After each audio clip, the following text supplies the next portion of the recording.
boy, I'll tell you, it just keeps getting better. Man, I keep outdoing myself week after week after week.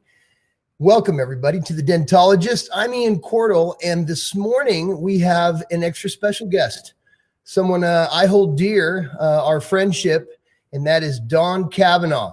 We might be, the whole span of the United States apart, but, definitely when you have experience, when you've been in this business, this trade especially, you have certain friends or those certain guys that even though you might not talk as much as you'd like to, they're the kind of guy that that if things got tight, if things got in something, man, you can count on that person. So let me bring him on in here, and let's all welcome Don Cavanaugh, the Don of Dents. Let's bring him on in here. Don, how you doing this morning, buddy? Hey, doing well. How you doing, brother? What a great introduction. Thank you. I feel the same way about you, my brother. Oh, well, thank you, man. I've been, I keep continuously trying to dabble a little more each week into these introductions. I love them. I mean, if anything, the show could completely flop, man. I got my introductions that I've been spending all this time on. I'm not doing any videos for Dents or anything else. It's all of these introductions. So thank you. I appreciate that, buddy. Really cool, bro. So, you've learned a lot. I need some tips from you.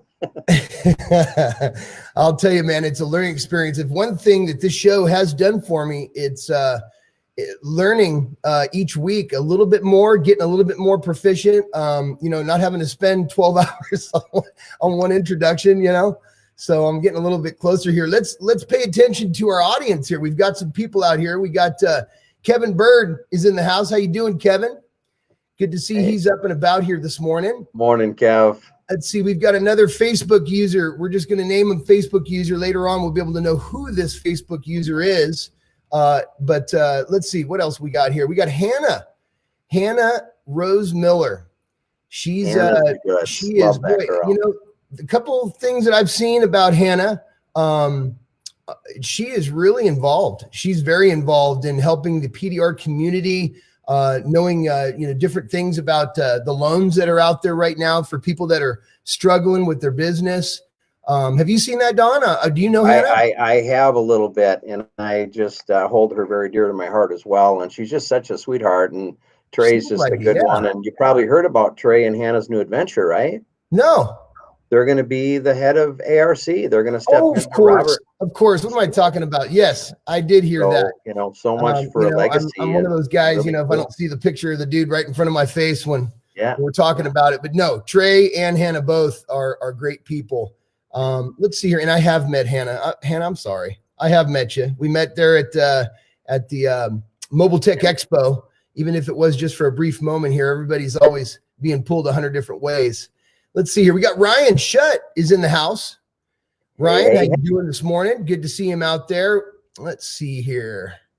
And let's see. We got some more people out here. Let's start this show off with a bang.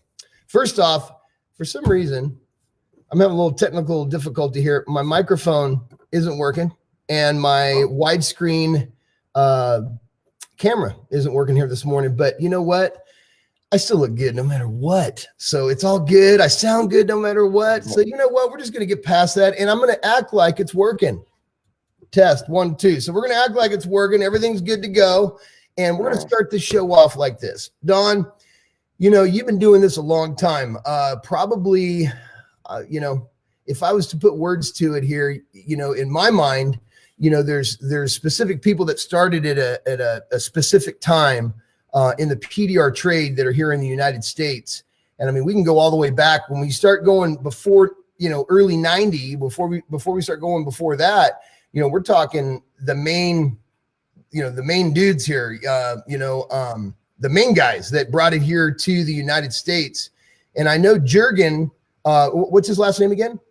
Holzer, Jurgen Holzer. Jurgen, excuse me, not Jurgen. Jurgen. No, it's all good. I did it wrong for years. I always got corrected. And I tell people, just don't call me late for dinner, man. You can call me whatever. Right. But Absolutely. You know what? Jurgen was one of the starts out here in the States, correct? Yes, he was. Yep. Now the other one was, and I am so bad with names. Lito from Dent Wizard. Yes. Yes, exactly. Now these two, you hear tons about them, about the people that they trained, the legacy that they created.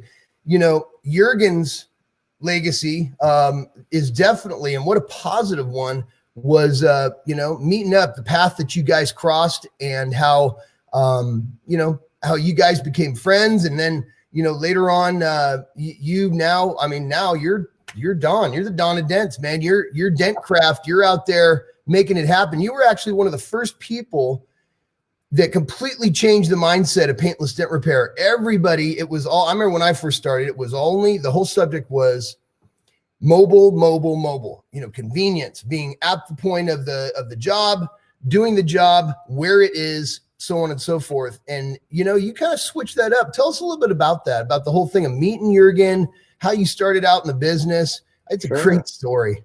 Sure. Yeah. So I was, I went to school out in California, out your way, and I moved back my tail between my legs when I was like 22, right? And wet behind the ears, not doing what I went to school for. I went to underwater welding and demolition and things like that. It was college oceaneering at that time. And I moved back realizing I didn't want to do that. It was way too dangerous. And so I just thought, let me go back into what I love. And right out of high school, I was in car dealerships and doing different things. So I went and got a job at this place called Sears Imported Autos. Don Sears took me on as a very young apprentice for himself, and just just so grateful.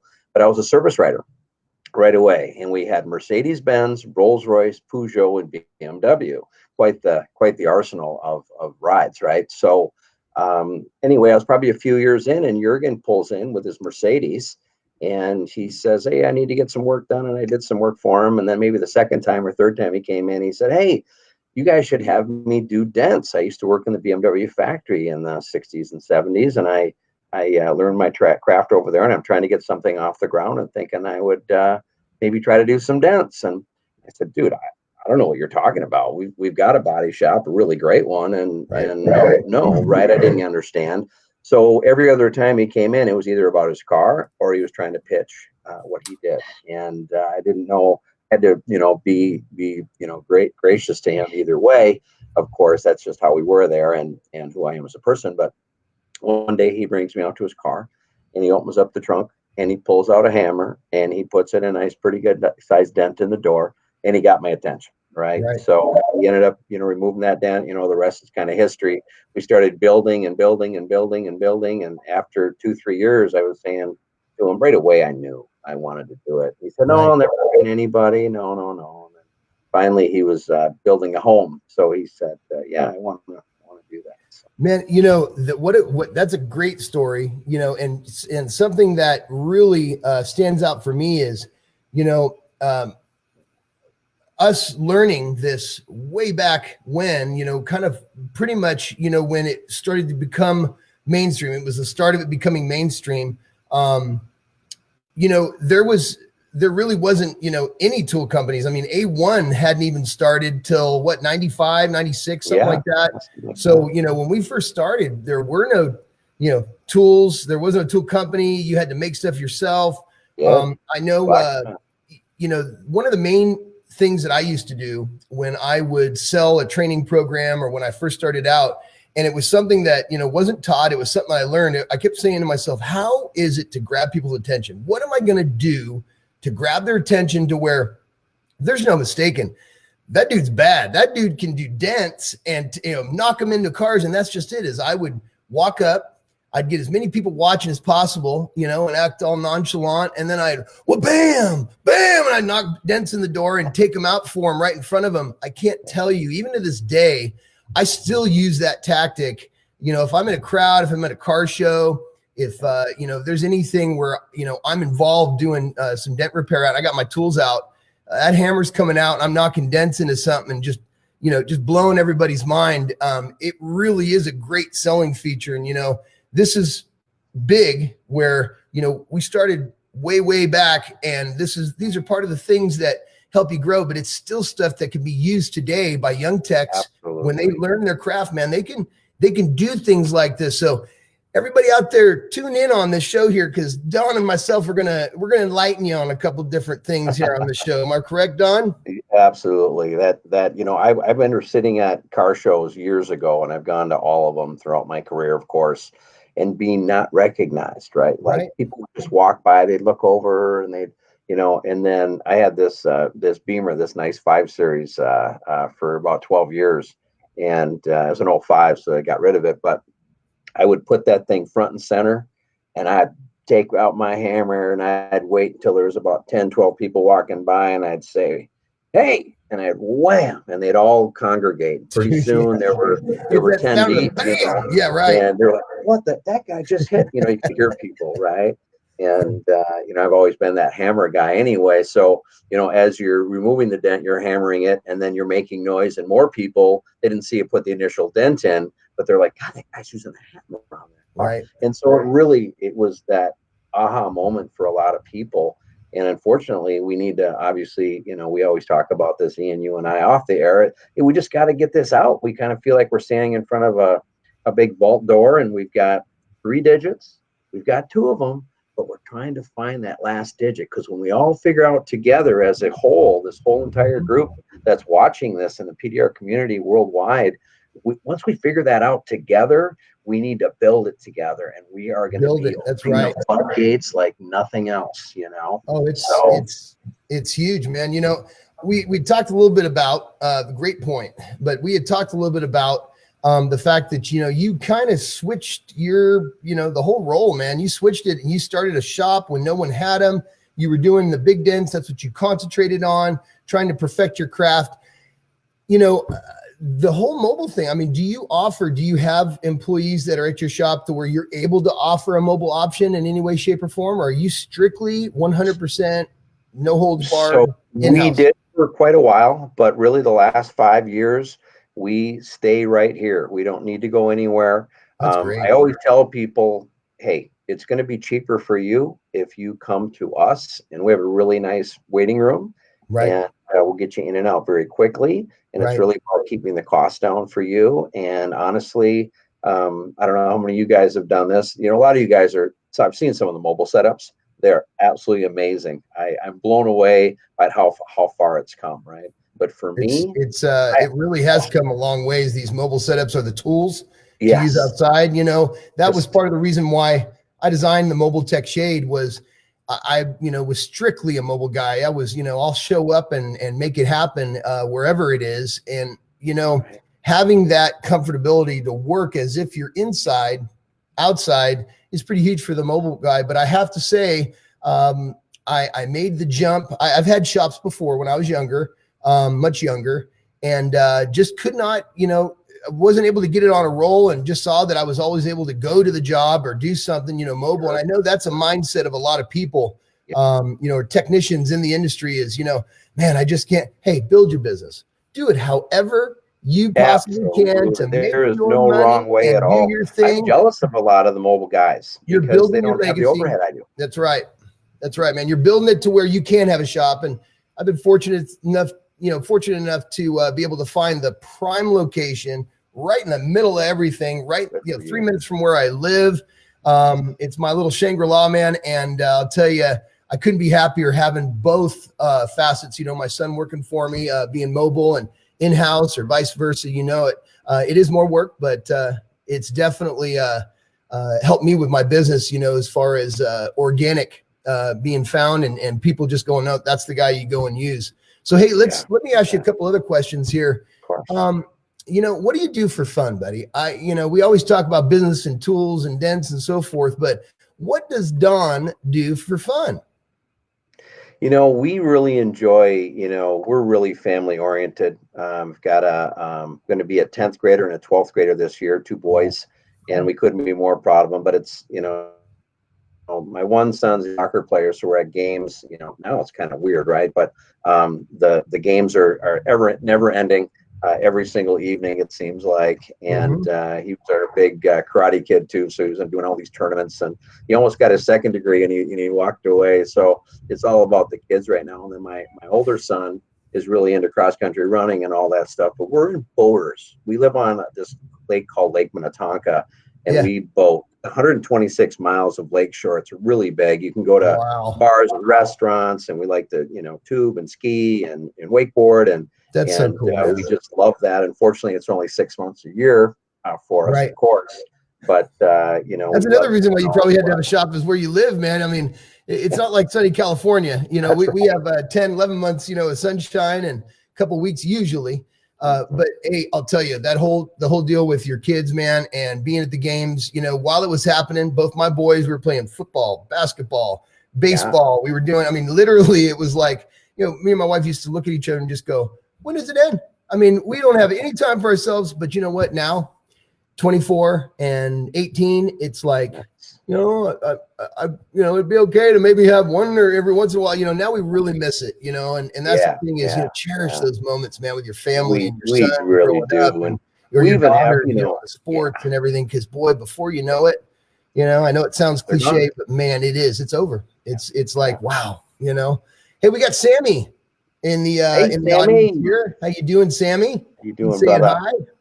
Nice to see you. Hey, everybody, Sammy. Let's see some thumbs up. Let's have some likes and some shares out there. We're just getting started here. I mean, come on, Don. I mean, we got to let them know we're just getting started here. I've got a couple more questions for him here. We got a lot of fun coming your way, guys. Hey, so here we go. So I'm going to go ahead and start with a couple of questions here. Sure, shoot. As far as,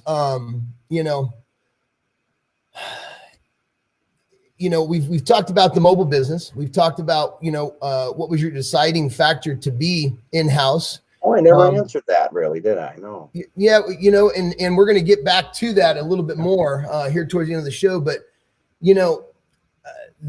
we have to talk about it a little bit. I mean, it'd be something else if I didn't, but with this pandemic that's going on right now, do you have any changes that you're implementing in your business, or a strategy that you're working on or have put forth in your business moving forward? Because things have changed. I mean, no matter how you put it, think about it or whatever, but what strategies or implementations have you put toward your business? They have, as far as getting people in the door, and then we'll talk about our safety procedures as well. But to get more people in the door, I found myself going back to the Mobile Tech RX and looking at past estimates that aren't closed, right? Mm-hmm. And going after them and giving them a hell of a deal. And hey, we had you at 300. How about we do $200? And then I go through, blah blah blah, what we're going to do for them, and as far as like safety wise and this and that, and people are sitting at home and they're washing their cars and they're in their own world. And we're getting quite a few drive ups lately too, which has been kind of nice, but we're nothing like we, are normally, normally we're booked out 3-4 weeks just in door dings. And honestly, next week looks a little light. So it's a fight every day to try to get something in the door. And it is a weird time, and it's a bummer for all of us. And luckily in Minnesota, we're deemed essential. And I think that's kind of what I'm hearing all across the country. Mm-hmm. In the States anyway, I've heard let me breach on that real quick, because I hate to cut you off, buddy, but that whole thing about being essential, I see all these posts about people that are, this person got mad and, honestly, we're not. And there's a lot of conflict on this. Let me set what, the record straight as far as how I feel about it.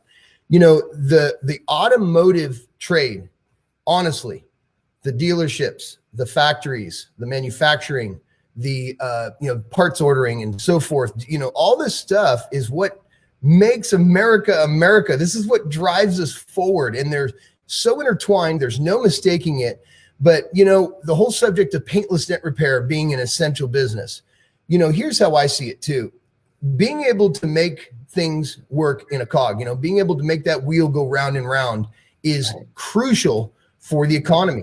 And, is it essential? Is the word or the definition essential really even the word that should be used? No, I think that it should be something, maybe a different term put into it. But basically it's like this, most of the paintless dent repair people that I know, whether you're a route person or whether you're in-house or whether you're, a guy like me, route, in-house, wholesale, retail, these shops, these body shops, honestly, and the way that this is how we want it too. This is what I've created too, as well as, the car doesn't leave until that one dent that was on the other side of where they just repaired the car, gets taken care of.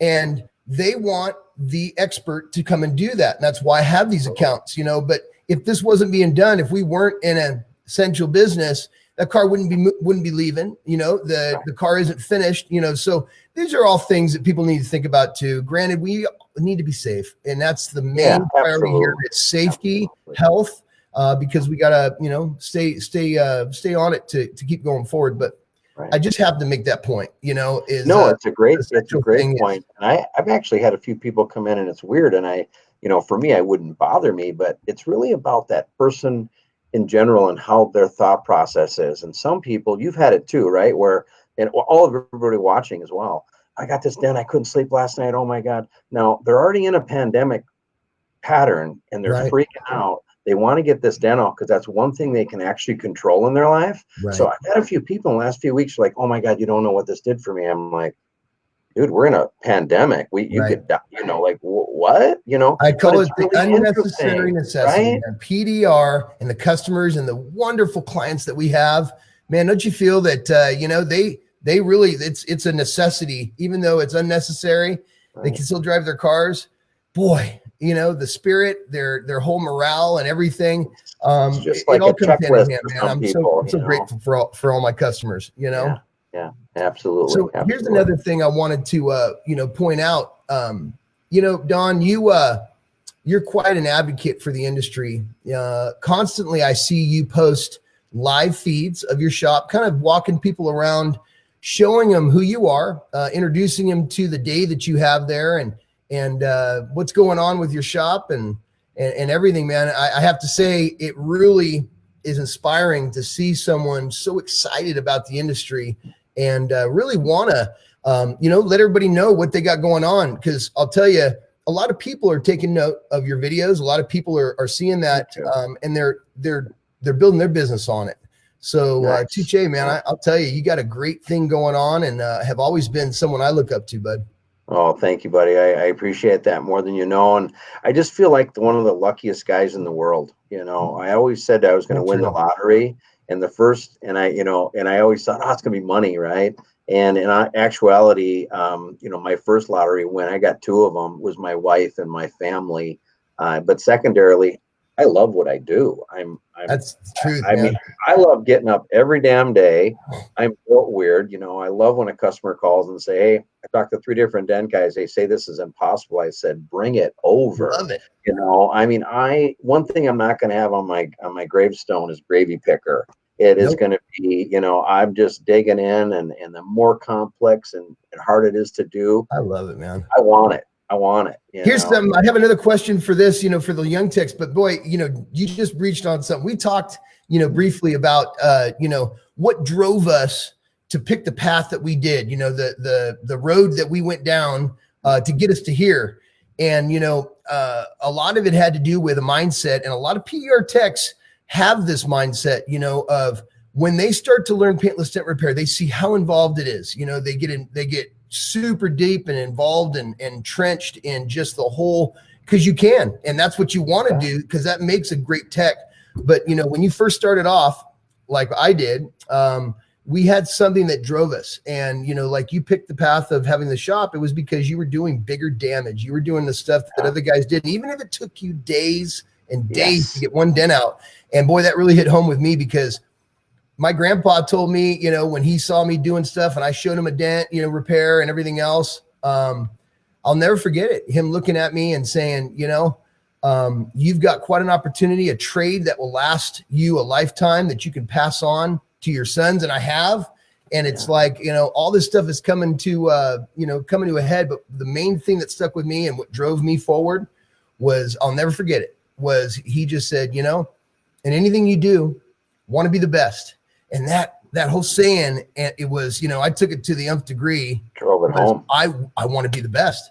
I'm the start of this. I want to be the guy that, does this. And, it sounds corny to some people, but that's what drove me. On every job I do, you're only as good as the last one you performed. Absolutely. I really am a true believer of that. 100%. Yeah. So my grandfather, we talked about that. My grandfather said something a little more simply, he said, I've lived through some stuff. You never want to work for someone where you lose your job and you don't have a trade. Don, he told all his grandkids. My dad had 13 brothers and 2 sisters. It's pretty crazy, but he was a very wise man, and he was a farmer. He was bummed that he was a farmer because that's what he had to do, but he saw a lot of change, and he said, you guys have to learn a trade, because they can't take that away from you. You can move to Alaska to be able to do it. So I thought when I saw underwater welding, because I was already a scuba diver, I love the water, and I was a welder, and I thought, I'm going to put those two together. And then I realized that isn't it. But I thought that might be unique. But then I saw paintless dent removal, and it was like a right cross from Muhammad Ali when he was in his prime. I'm like, that's it. That's what I need. So, dude, it is. It really is, man. I'll tell you. We got Randy Hobson out there. Hi, Randy. How dare you call me a cupcake? Or we're the icing. Got it. I got it. Hey, the young techs. Let's go back to that question here. What advice do you have for the young techs just starting here in the PDR industry, Don? Well, the biggest thing that I do, and I've got a guy in training right now, and I just stay with this, and I want all you guys to do it. And you touched on it a minute ago with having the big thing, and it might take you 3 days to get it done. Do not be in a hurry to write that invoice. If you're thinking about making the money and doing all that, that'll all come, but you're not going to get any better than making that glass. So if it's a $150 dent and you're on it for 3 days, just freaking stay in it and make that thing perfect, because you're making yourself better. And then the next time you do it, it's going to be a day and a half, and then it's going to be a day. Exactly. Now it's 10 minutes for Ian and I. So it's just about really self-preparation. You just really have to push yourself and really, really want it, because unfortunately, what I see, and I see a lot of dent guys coming through and things that we're seeing, and I really want to say that there's a lot of that 80-20. I've heard 90-10, all this stuff. A lot of guys, it takes 20% of the time to make that down like 80%. If you're a route guy, and this is where I got stuck, I had to pull myself out of this little niche too, because I'm like, oh, they're only giving me $200 for the car. I'm not going to glass that thing. But then what I was finding was I was actually cheating myself, because when I was trying to do a really great repair, I was actually taking longer to do it. So I just said, okay, screw it. If I make 20 grand this first few years, I don't care. I do care, obviously, because I'd love to eat food. I totally understand where you're coming from on that, man. When you cut corners, you never can be that 100% tech. And unfortunately, we've all talked about this. There's probably about 10% of us across the country that can really be super well-rounded and be a really good tech and keep your head down, and really, because we're our biggest critic. And if you are starting to cut yourself and not going to that N3 every single time, even though you're not getting enough money to get paid for it, you're cheating yourself, guys, because in the long run, in a year or two, when you're glassing stuff, you're going to make so much money and be so good and be so proud and earn your respect and your, not only from us dent guys across the country, but from your customer. It's just one of those things. There's so many guys that also, guys, I want you to look at this. So many guys that can glass a dent one way. You gotta check your work, man. Bring the light around, dude, because so many times, and you've done this too, Ian. I know you have. We get in a hurry, and I got 10 cars, and I do one, and I glass it, and I pull it out front, and I always look at it outside. I'm like, oh my God, Don, you didn't cross-check that damn thing. Here's a key tip too. This is what I teach. This is something I teach, the guys that I teach, my son especially, the whole, with your light close, you're able to see deep inside the dent. You're able to start your dent. Where's the position? When do you need to put it away? When do you need to, take it away and use natural reflection? So here's one thing, especially for the wholesale guys.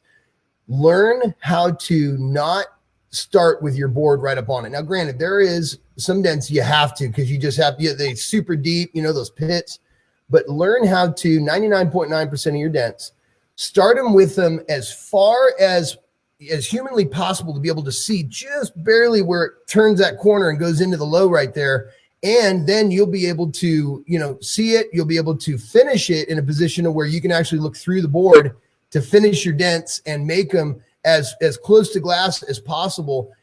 without having to, walk. Cause I think what it is a mental thing, and this is what I've come up with, man. It's a mental thing. It's like, I got to get up. I've already, been pushing on this dent for an hour, especially the new guys. And then they got to grab their board and move it. Oh, that's not the right position. Let me move it here. So start practicing with your board further away, to do your dents. And it's going to be hard because learning how to see your dent, especially in the beginning, and you're not off or you're pinching it or you're on the sides of the low and everything else, it's hard to do, man, when you got your board a little bit further away. But that's just my take on it. That's the way I feel about it. Hey, I don't want to get off on a tangent on that because I can keep going all. No, it's good. Oh, yeah, we both could. Absolutely. Great question asked by a Facebook user, and I'm calling him that because everyone, there is a link that Randy, myself, and Jesse have put on our page, PDR Interviews. And if you don't go on there and link on it, Facebook and Be Live, where our platform is here, they need the permission from you guys for Facebook to show your face and your name. So if you haven't clicked that, go ahead after the show and get on there. But this is a great one. It says here, good morning. Always wanted to ask this to Don. How is it keeping the techs? Do some of them leave? Okay. Become your mobile competition. Also in your videos, I see you as a fearless commander in your fearless commander. Fearless. I love it. That's a great. I don't know about that, but the techs, you just got to take care of people, right? I mean, it's so amazing. I've got two guys that are over 10 years, and Dan does go out and do a little mobile stuff, but Troy's been with me for 10, 11 years now. And it's really about that person and understanding, of the quality of work. And in all honesty, he wouldn't be able to, park his car here and in the back and work all day. And, especially, he did in the early days, did a lot of mobile with me. And, we would, one guy would man the shop, the other guy would run out, and we had 30 dealerships, guys. And I had 7 guys at one point running around with his shop. It was pretty crazy. It was pretty chaotic. And it was really, really actually pretty thankless. I didn't realize, and this is what I want you guys to think about just a little bit, and then I'll come back to keeping Troy, these guys, it'll come full circle. But it's interesting how I just took care of Minneapolis, St. Paul. We started 30 years ago. We just opened all the high lines. We were very selective. We were getting rid of the lows as we were adding good ones and making sure we had the best guys. And every single year, what would happen would be one of my guys would walk in on a Monday morning. They'd be a different manager sitting there and say, "Hey, I just came up from Volkswagen. Now I'm at BMW. No offense, guys. I hear you're really good, but I've got a guy that I've got a relationship with, and you're out." And the problem was we were 30 grand, 20, 30 grand for that for the year. I mean, not a month or anything, but for the year, because you're just doing so many dealerships, and it was gone. And sometimes that happened 3, 4 times in a year, and I'd lose 100, 150 grand, 120 grand in revenue at no fault of our own, being great techs, doing everything correct. And I just was like, what the hell? And the last thing that happened to me, I don't know if anybody's heard this story, but it's kind of an important one, was I was here about 5, 6 years ago when we decided to completely go 100% in-house. And I was working on a dent, pretty big smash. I got a call from the Mercedes dealership, my old alma mater, and I loaded everything up. I went up there to do the dent. And the guys so well now, right? It's service writer. It was a customer's car. I'm sitting on this side of the screen. He's putting the PO in there and everything. And I told him $200. It was a body line shot, and he put 400. He goes, "This one's going to sting, Don." And I go, "I knew you marked it up. I didn't know you were going 100%, but I get it." And I got home that night. My wife knows me so well, Ian, and she's like, "What's wrong, Don?" And I told her, and she goes, "Because they marked it up." And I said, "It isn't that, but it's something's driving me crazy." I stayed up and thought about it, and it just came to me. That guy's going to come pick up his Mercedes. He's going to love it. He's going to pay $400 for it, and he's going to think it's a steal because he probably got an estimate of $1,500 to paint the side of his car. And so now he's going to tell all his friends, "They do amazing work at Sears Imported Autos. Go to go over there." And then I took another step back and I said, "I'm doing this with 30. Oh my God. I have made my own competition. It's taken me 20 years to build it, and I am actually competing with myself." I am getting less money. I'm not getting accolades. I'm not training them to come to us. And it was like a right hook. I was like, oh my God. Oh my God. So overnight I got rid of everything. I gave away accounts to the guys because I like them and their families and everything else. And we're all still close. And it's just bizarre, but it's something that had to be done. Right. And it's just, just very, very interesting. But I had to have it happen. Great point, man. And that's eye-opening when you really sit down, do the P's and Q's, do the math, and you figure out what is actually happening. I'll tell you, I built my business on dealerships, service drives, wholesale with retail kickbacks and percentages off and so forth. And I still do for the majority of my body shops if they sell it. But the way I work it, and it's kind of different than what a lot of people would think, is if I get it called and, you'll teach these guys, you'll teach them, here's the board. This is how you price it down. And then 2 weeks or a month later, okay, new guy, here's the board. This is how you do it. And you're going through the training process consistently. So you're always getting a phone call. Hey man, got a dent for you. How much? And it's like, and then they send you a picture. So now you've got all this time that's being allotted for that. Plus, when you do it, the whole way that I do it is, I give them a specific percentage on what my costs are, whether they come here or whether I go, to somewhere else mobile, or if the person across town at the body shop sells retail in-house repairs for paintless dent repair, they're being charged the same amount whether they go there or here. So I've had, in my mindset around this was, yes, I'm taking a little bit off what I'd be making and giving it to the shop that's doing that. But it lets people know who was the one that did it. And I'm giving the shop a little bit so that they're not saying, well, we didn't make anything on this job, or that they have to mark it up. But the main mindset is if that shop is marking up 50, 100%, or the dealership service drive is marking up 50, 100% on your work, or you're having to discount it so they can mark it up, it's still more than what you would have charged and made all the money and everything else. So the word starts getting out and things start, people start talking about that, so I wanted to get on to another question here. We have all kinds of people on the show. In fact, Sal Contreras was the one that asked that. I should have known. Sal is that guy. I'll tell you, man, you asked some great questions. Sal is such a great friend of mine, man. What a good guy. But good morning, everybody. Amazing technologist. I want to definitely ask this question because this one is a huge one. Are your sons interested in carrying on this legacy, my brother? You know what? I don't think so.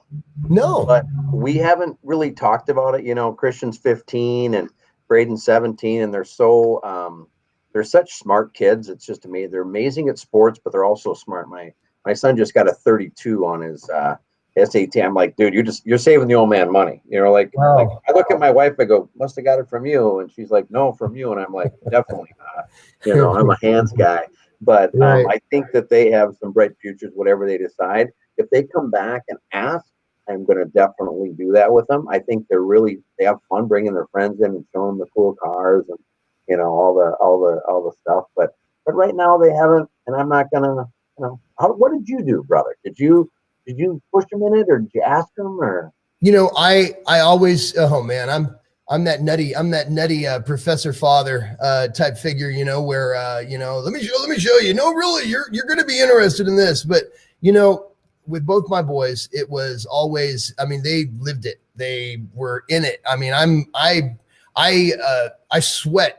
I sleep everything, dent repair, detailing, cars in general, anything on the automotive appearance, and have for their whole lives. They were born and bred into it. And it's like, I always saw, and it was down in me. I was kind of down about it I really would like, to have my sons work with me or whatever. And what? They wanted nothing, absolutely nothing, or at least they made it appear that way.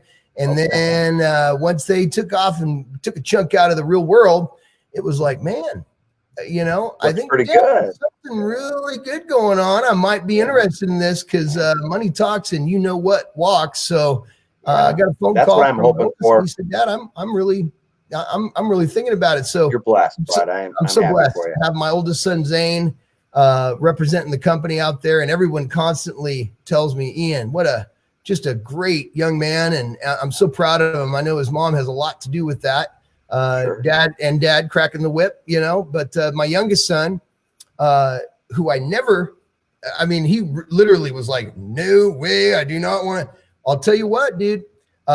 Finally, he goes and gets a job after all kinds of food service jobs and everything else. He goes and gets a job at one of the local body shops.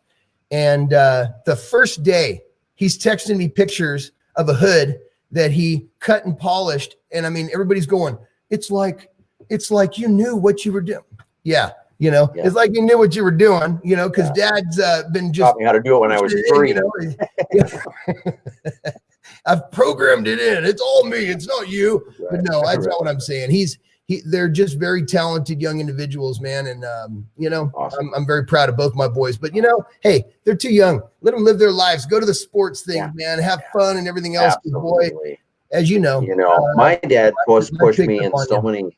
He pushed me in so many directions, my father, and I love him to death and everything. But there's a lot of things I was doing that I didn't want to do, and I hated that, Right. So it's just crazy. So Ray Sapdu, that's great, eye-opening. Sure. Hey, you know what? We've gone over, and I appreciate you taking the time to be with me. I know you're a busy man. I just heard a knock on the door with a customer. I don't even care. Go away. I'm interviewing Don Cavanaugh here today. Everyone, thank you. Don, thank you for being on the show today. Believe me, I would talk to you for hours and hours, and we're probably going to have you on the show again here in the future. Is there anything you want to say to the audience or to Facebook? I just want everybody to keep, moving forward here in this industry. Yeah, I just, I'm proud of all you guys. This is nothing easy. It's the hardest thing I've ever tried, and it continues to challenge me every single day. And I think that's what really drives me to get up in the morning, and I hope it does you guys as well. And I'm really impressed with everybody out there, man. You're making me work harder, honestly. I'm seeing some of these damn shots and different things, and I'm just absolutely blown away by it. And I just wish everybody the best and all that stuff. And so that's just awesome. And Dave Streen and I and John are starting this dent repair now, and we're going to have some stuff coming up in the near future you guys will be seeing. But in all reality, guys, just keep pushing, keep your heads down, and keep grinding, because I think it'll all come. But don't sell yourself short. I want you to finish those dents and get in there, and don't think about the time. Don't say, I need to bring this up 4 or 5 times and that's it. Sometimes it's 10 times for Ian and I as well. There's no number to it. I'm training a guy right now, and all these thoughts are coming back because he was just mentioning that. I'm like, don't even think that way. I guarantee you, with your head down, you're going to be doing really well in a year or two, and you'll be walking away from dents thinking, did I just do that? That was second nature to me. I'm your worth. Getting that good. Know your worth. It's really fun. Really fun. Thank you, Ian. What a great person, man. What a great show. What a great guy. What a great industry. We are just so blessed. Don, you have a wonderful day. And everybody don't go away yet. I'm going to finish it off with a little something at the end of the show here. But Don, thank you so much for being on my show. Again, we're going to have you on in the future, man. I'm proud to be here, buddy. Thank you for all you're doing, Ian, and PDR interviews and Warm Apple. All you guys are really. It's really cool to see the changing of guard. And I'm bowed to you, my friend. I really think it's amazing. Thank you. And it's a great little legacy to build other people up. And yes, in this industry, we just need to be more well known. And I think it's shows like this that really do that for us. People know about the Don, man. Donnie is worldwide, international. Well, I'm not talking about me, dude. I'm talking about just PDR and me. I'm not that. But anyway, I made you blush, man. Hey, you have a good day, buddy. You get back to work, and we'll talk later. Real soon. All right, be well. Thanks again, guys. All right, buddy. Keep pushing, girls and guys. Bye-bye. Wow. I'll tell you, I'm so grateful for people like Don in the industry, like Sal, like John Hiley, Mike Toledo, Dave Streen. I can go on and on and on that have definitely dedicated some of the time that they have every day to make the industry better. And, all it does is it makes a clear path. It makes a better path for everyone as we move forward in this industry. So think about that. It really is something that it's the notoriety is great. People shaking your hand when you go to a Mobile Tech Expo, or knowing who you are by your name or what have you. That's all added incentive. But I'll tell you what, actually doing stuff that make a difference in the industry. That's what I'm definitely in my 30-year mark here at Paintless Dent Repair, trying my best to do. And so is Randy Hobson, the creator of PDR Interviews. Jesse, my main man with Warm Apple Pie. I'm telling you, we love what we do. We love these interviews and the people that we bring on. So everyone, all the stuff going on in the world here today, thank you for watching The Dentologist. Thank you for taking your time out of your day to come on and, just kind of forget about everything else and hear a big guy with a bunch of hot air talk to some great people. So everyone, have a wonderful day. Be kind to yourself, and I will see you next week. Who knows who I'm going to bring on, but all I know is it will be special. Have a great day. I'll talk to you next week.